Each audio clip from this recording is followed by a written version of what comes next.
I'm 52 years of age, and I've been a Muslim for 27 years. Ethnically, I'm from an Irish stock with a bit of English in there as well. Father was Catholic, my mother was Catholic, although only nominally Catholic. They didn't really take it that seriously. We didn't have any religious upbringing at all, no education in terms of religion, and we lived our lives as we saw fit, as our desires took us, we went. My mother and father used to give me some indications of what is right and what is wrong, but very, very little in the way of religious instruction, so we were free. Basically, I left school at the age of 15. I ran away from home at the age of 15. My father had already left home when I was 4, and the last thing I said to my father was, "Dad, you better leave because my mum doesn't like you anymore." You know, so that was the last time I saw him as a child until I was 24. I went to seek him out after that. That was part of the journey for me to find myself, because once I'd left home, I started traveling a lot. I started broadening my horizons, meeting people. I'd always ask lots of very difficult questions, and usually people would, come back to me saying, "Why do you ask so many questions? You're so annoying. Get out of here," you know. But I kept asking questions because my idea was that I'm on this amazing journey with thousands of people around me, millions of people around me, and I should be asking them, like they should be asking me, what's it all about? Where's this journey taking us? You know, has someone got a roadmap? You know, where's the sat nav? You know, so yeah, I mean, I spent years and years and years asking and traveling and asking again. And I naturally, when I read books on philosophy or religions or the purpose of life, so I started to seek out those people that were writing those books. So I met the Christians, I met the Jews, I met the Buddhists, I met the Hindus, I met everyone apart from Muslims, by the way, because I didn't even know what Muslim was or Islam was at all at that time.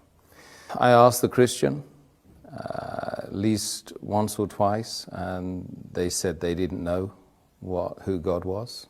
I met some Hindu worshippers, and they weren't able to answer the simple questions about what the purpose of life was in a very, very simple, easy, understandable, digestible way. So I left them. I met the Buddhists, and I started doing Buddhist meditation for at least 3 months. I was doing, and it made me feel good, you know. So I didn't leave off the Buddhist meditation, but I asked the question. I popped the question one day, and I said to one of the guys who happened to be he happened to be white, Buddhist as well. I asked him, "What's the purpose of life?" So he was stirring his herbal tea at the time, and he got round 15 rounds of stirring, and they tried to answer the question. He said, "To contemplate the supreme nothingness." So I said, "I'm confused." Confused.com. And he's tried to justify why he had evidently mentioned a contradiction in terms. By any stretch of the imagination, it's difficult to imagine something that's supreme and yet absolutely nothing. So he tried to give me the Golden Sutras, and I started reading that, and I couldn't understand it. I didn't think I was a shallow individual who couldn't understand things, because I'd been reading a lot. I've been reading Tolstoy and Dostoevsky, Russian authors, and very complex materials in order to try and find the purpose of life, not to try and be big and intelligent, you know. And so this book I couldn't understand. So I said, it can't be the truth, because the truth has to be easily understood by most of the people, if not all the people. So I left that. But I continued doing my Buddhist meditation. So I started looking into the Chinese philosophies, started doing martial arts, I started doing Tai Chi. I did Tai Chi for 3 years. And I was still reading and every ism and every schism and every possible thing which would help me to try and find me, Tim, who am I, you know. And it was a big struggle, massive struggle. So I went off and I was told that, you know, the top 5% of the world, they go to university. I got to Sussex University, studying politics and third world development, because that seemed really interesting to me. But it wasn't the paper, it wasn't the subject, it was the fact I was going there with this top 5% of the world sitting with me. So I got there and I was mortally disappointed, because most of them were just out to get drunk and have a hedonistic lifestyle whilst they were away from their family for the first time in their lives. You know. So I was there in the university, and I was pushing, prodding, poking everyone again and again and again, trying to find out what this life is, you know. And 99% of the people just don't want to talk about it. This is what I found. You've got to find the 1%. And when you find the 1%, you don't want to leave them, you know. One day, I had a particular female friend that was told me not to bother calling her the day after, you know. So I went to the Islamic Society because I was so confused, and I had a real bust up with her and a fallout with her and an argument, and wanted to know why she kicked me out, because she said, as she was kicking me out, it's something to do with my religion. And I happened to know she was a Muslim. So after all of these millions of questions and unanswered questions at that, you know, what led me to this faith was an argument about her religion, which she claimed to be following. So anyway, knocked on the door of the Islamic Society, and I found this Iraqi guy with his headscarf and a smile as well, kind of a nice smile, and I said, look, I've got a problem with my girlfriend. So he said, you got a problem with your girlfriend? He said, why? I said, well, she's Muslim, and she just told me that she didn't want to, you know, me to come today. So I want to know why. So he's kind of said, well, look, best thing I can do is give you these. Give me a pile of books. And he said, read all these. So I did for 2 weeks. I just read and read and read and read. I read about how to purify yourself as a Muslim, how to have a bath as a Muslim, how to pray as a Muslim, what's the history of Islam. I started reading some of the chapters, small chapters of the book, which they claimed was, sent from God. And slowly but surely, the answers started popping up. Just miraculously from this incident. Then I discovered, of course, that the month was Ramadan. So then I started to learn that these guys were fasting, you know, for 30 days. Not continuously, of course, but they were fasting the daylight hours of this month. And this month was about the coming of this book, which I'd been reading, the Quran. And it was a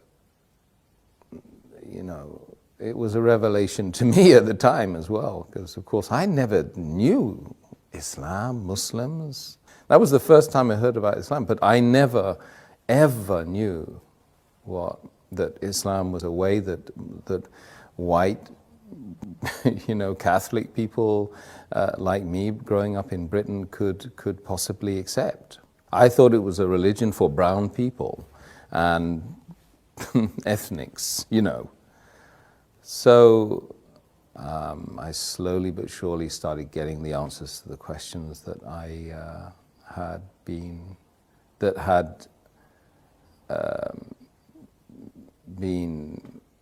dominant in my life, for that 10 years. And I couldn't sleep. Days and nights would go by where I couldn't sleep.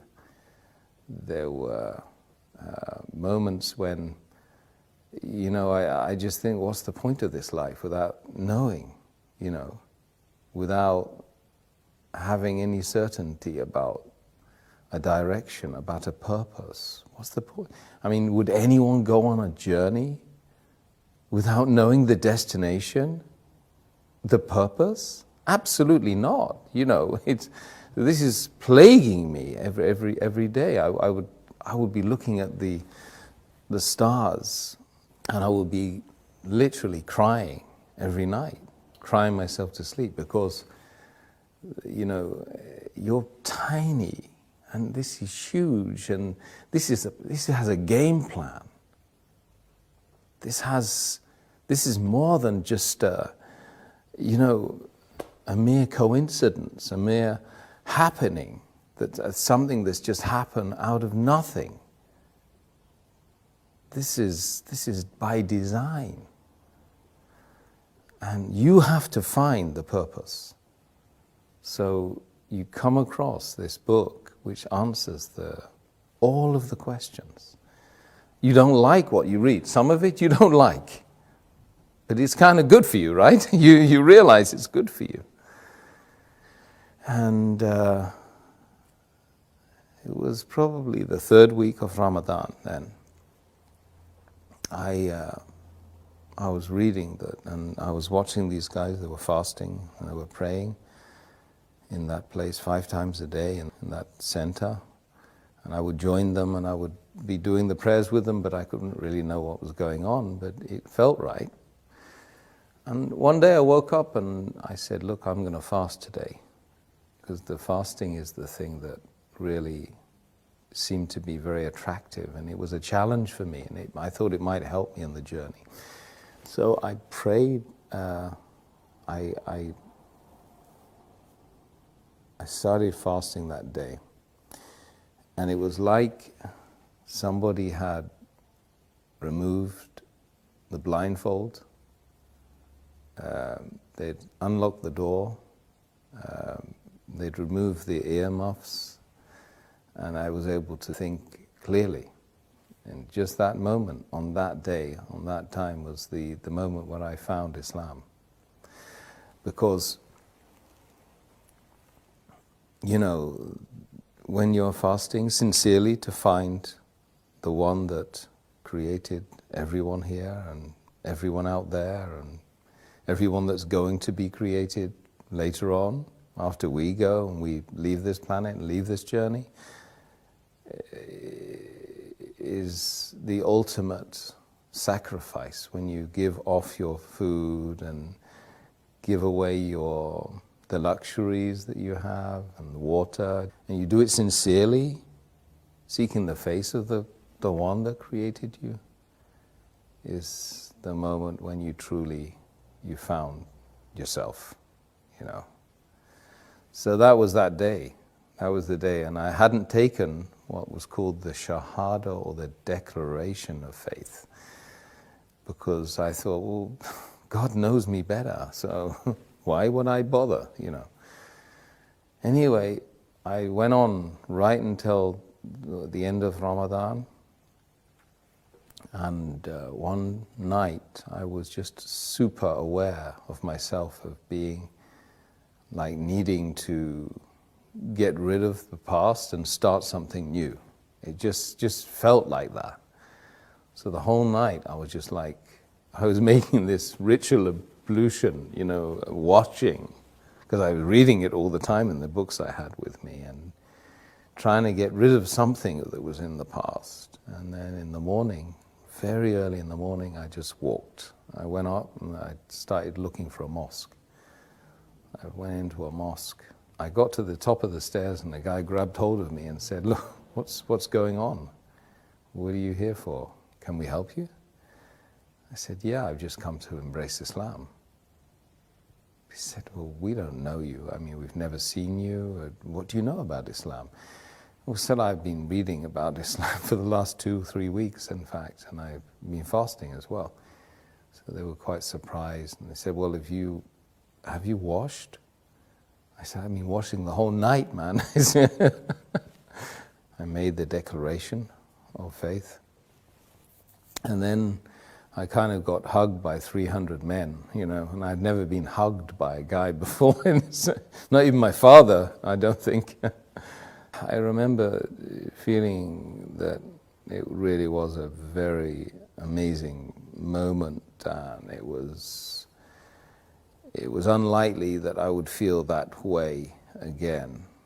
That feeling of elation, the feeling of actually I felt very relieved, because imagine spending 10 years searching and searching for something which you don't even know what that is. It's not like you go on, you search for something, right, which you know, and you pretty much know where you drop that thing. So you've got a very small area that you can check, from home to work, back to school. Yeah, I can retrace the journey. But with something like the purpose of human existence in a sea of 8 billion people with millions and millions of potential miles you need to travel, and that took me 10 years. I was 25 or 26 at the time I embraced Islam, and so the feeling was amazing. It was something which is groundbreaking. And then, of course, ever since, we've got all the challenges of being a person who does claim to believe in God. So I didn't really have any concerns about, taking that plunge and becoming a Muslim, because I was doing it sincerely to try, and if I didn't do it, what was I going to do instead? I would, I was destined to fail, to literally become an alcoholic, or to be a person that would just live their life as a hermit. Literally, that's the way I was thinking at the time before I embraced Islam. So I didn't really have any hang-ups about accepting something that was going to really, truly speaking, help me here. It doesn't matter, the external didn't matter to me. At that point, I would do anything to find the truth. And there's a lot of people out there like that in this world. I've met lots of them. And they genuinely good people. They have that feeling in their heart. They really want to spit it out. But really, there's nothing to be fearful of. Rather, that you should be fearful of the fact that you're not being sincere to yourself, true to yourself.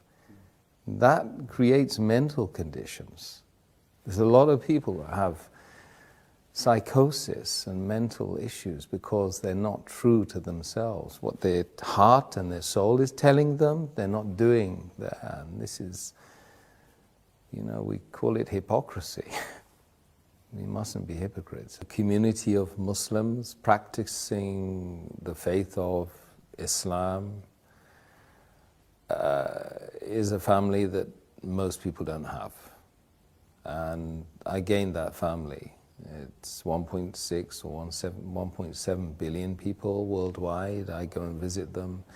I can just say, peace be unto you, in a gathering of people in a room, and I've got potentially 1,000 invites right in front of my face, if I go and pray in a mosque in wherever it is, Abu Dhabi or Kuwait or America or France. So that's the community that I never had. And I yearned that community. I remember when I married my wife, I said, I need to marry into a family. I need a family. Because we increasingly in the world, not just in the Western Hemisphere, we're lonely. 40% or more of the population of London lives on their own. That's shocking. People don't even know their neighbors.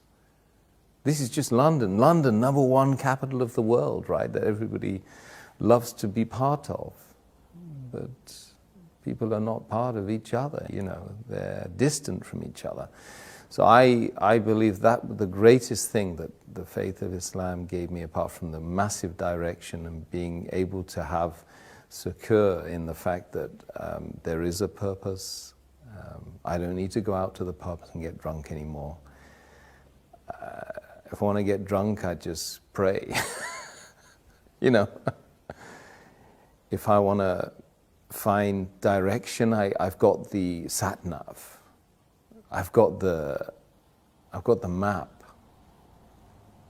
If I want to know anything about the faith, I rest assured I can go to someone who knows about the faith, and they will give me direction as well.